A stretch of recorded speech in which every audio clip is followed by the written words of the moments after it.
Yeah, so eto guys, this is more on positive mga kapiksi, maghihilom. Yeah, so eto magkakaroon din ng, magagandang opportunities na dadating sa inyo 'no, guys. Etong mga magagandang opportunities na 'to, eto magdadala ito ng, mga magagandang bunga, sa inyo pagdating sa, kaperahan mga kapiksi at saka ito'y bahagi din ng inyong karma. Eto guys, I'm sensing na, nababayaran niyo rin yung inyong mga bad karma 'no, kung meron kayong mga karmic debts mga kapiksi.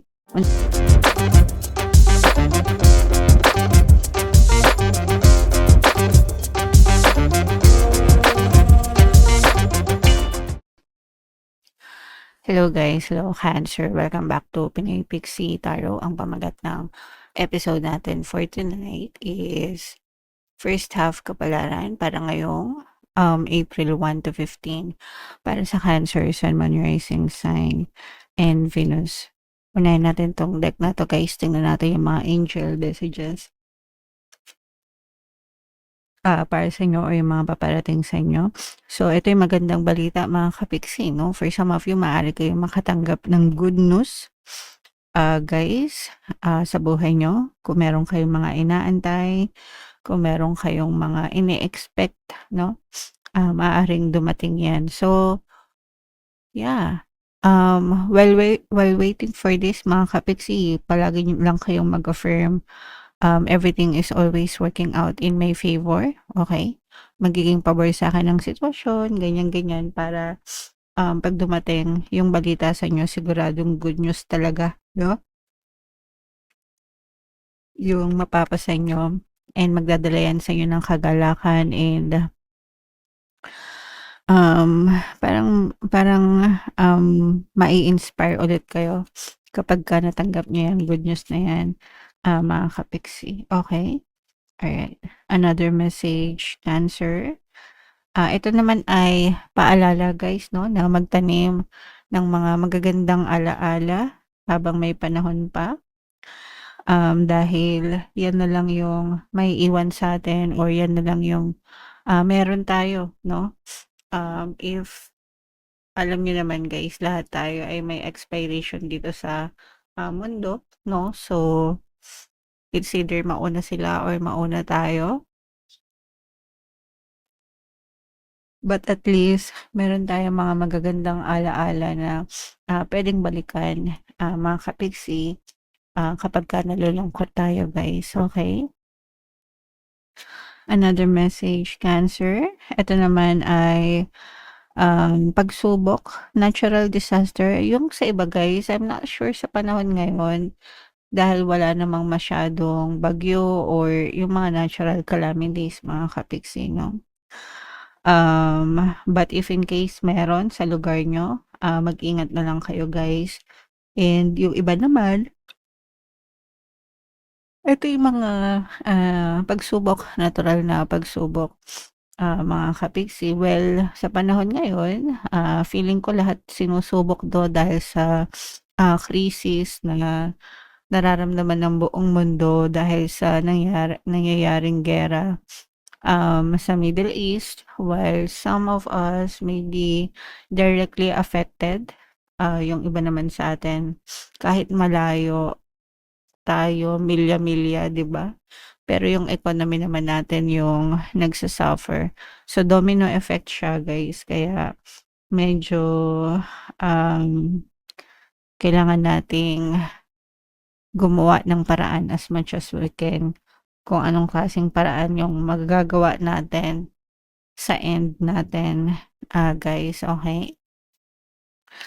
Alright, so comment down below, Cancer, if feeling nyo naka-resonate kayo dyan. Ito naman ay sa love, mga kapiksi. Tingnan natin yung mga emosyon na nakapaloob sa relasyon. Pwedeng nararamdaman nyo. Pwedeng nararamdaman ng person nyo. Pwedeng nararamdaman nyo parehas, guys. So, yung first message, guys. Ito, merong resistance dito sa relasyon. Ibig sabihin, nagre-rebelde, lumalaban, revenge, no? Or defensive, mga kapiksi. Ibig sabihin ng defensive, dinidepensahan yung sarili niya. Guys, kumukontra. in short, yun yung ibig sabihin ng resistance. So, it's either kumukontra ka or kumukontra siya sa nangyayari sa relationship nyo, mga kapiksi. Another emotion dito, ito naman guys,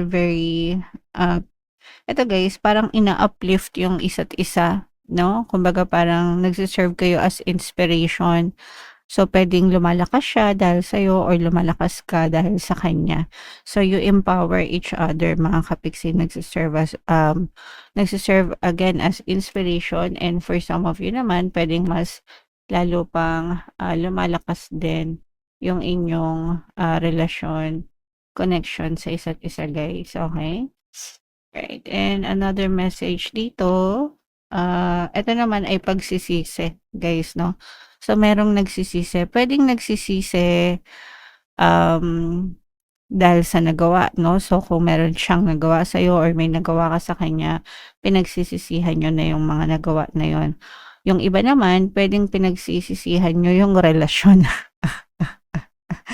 Okay, kumbaga parang bakit ba ito pa yung nakarelasyon ko, bakit ba ako napasubo dito, yung mga ganun-ganon, guys, no? Yun yung regrets, yung parang pinagsisisihan nyo na siya yung naging partner nyo or specific person. Likewise, baka siya ganun din sa'yo, mga kapiksi.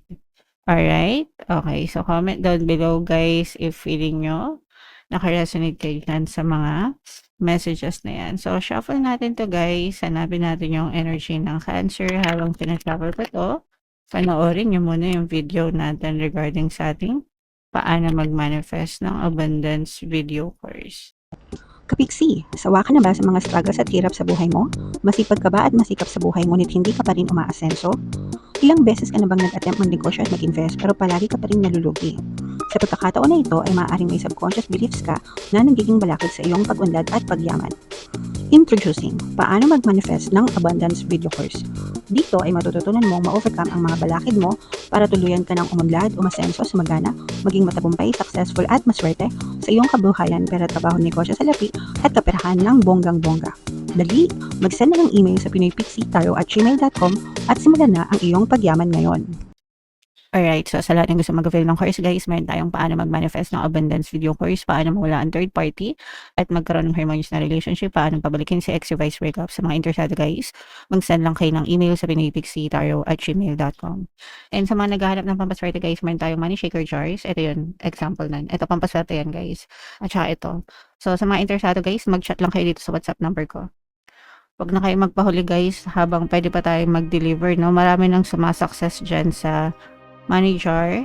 Nagpo-post ako sa Facebook tsaka dito sa YouTube ng success story. So, this is both positive and negative. Ito, guys, no, sa negative, for some of you, nagkakaroon ng mga challenge pagdating, financial challenge, ito mga kapiksi, no?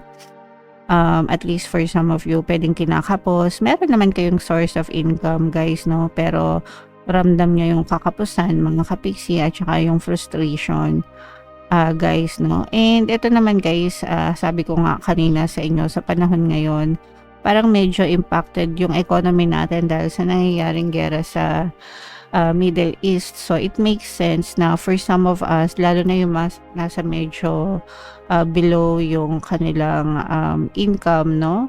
Medyo tayo talaga yung unang makakaranas or mga ka-experience nitong mga financial troubles na to, mga kapiksi, versus dun sa mga kapiksi natin na nasa mataas yung kanilang average income, no?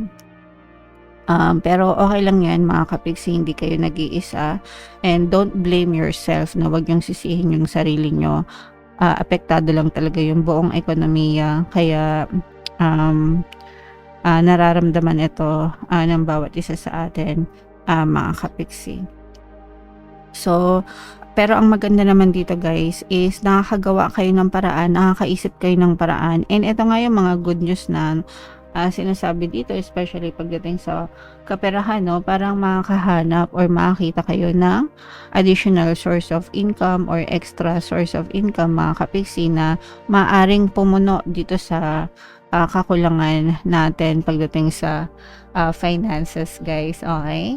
So, antay-antay lang kayo, mga kapiksi, dadating din yan. Alright? Okay. And eto naman guys is pagdating sa love or pag-ibig, mga kapiksi, this is a very harmonious relationship guys, no? Maganda yung connection sa pagmamahal. Guys, ito yung sinasabi natin na parang you empower each other. Guys, no? Ina-empower nyo yung isa't isa, mga kapiksi. Ayan. So, ito nakikita natin yung pagtutulungan din, guys, no? Lalo na sa panahon ngayon na nagkakaroon nga ng problema.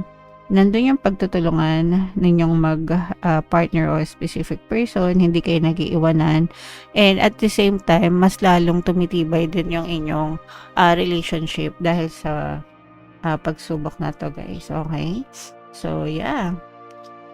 Ito ay main nyo yan, harmonious relationship na yan, guys. At saka itong good news sa pera, no? Yan yung mga magagandang nakita natin sa inyo, mga kapiksi.